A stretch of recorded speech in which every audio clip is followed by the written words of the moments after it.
since I started double towing in 2011 until now, and with some of the issues that I've encountered, things I would do different.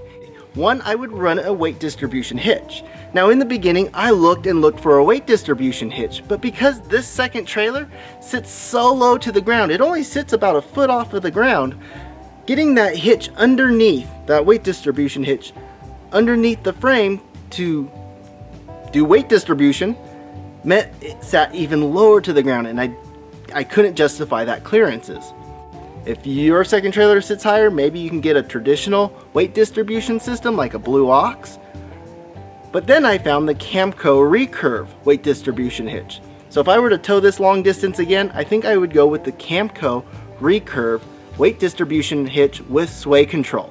I want the weight distribution so there's not so much pressure right here pushing down on the hitch, because that weight distribution will lift up the weight and spread that weight forward and back onto the fifth wheel trailer tires and back to the cargo trailer tires. Because I double towed a long time before I started bending the back of the frame of the fifth wheel here, I hit a huge bump which set a lot of pressure down right here on the ball, and that's where I believe I started bending the frame, was just that ka-chunk. But let's face it, most fifth wheels, including our Glendale Titanium, were not designed to tow a second trailer.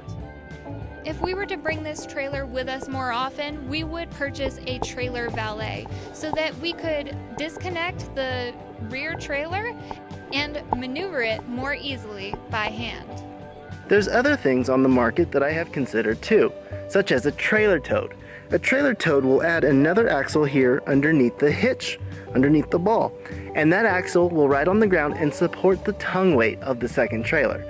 I think the trailer toad is the way to go for double towing. Another thing we would add if we were to keep this trailer with us more often would be a TPMS system. Since when we're traveling straight down the road, we can't see that second trailer. The only time we can see it is when we go around a curve or make a turn.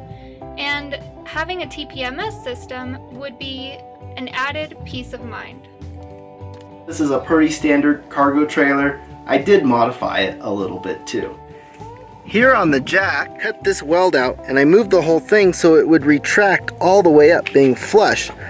I've seen a lot of these cargo trailers where the jack hangs down lower and then would hit the ground and bend and break.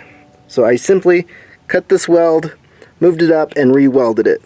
Now because that jack doesn't have as much throw as it used to, sometimes we have to use a block to lift it up off the truck.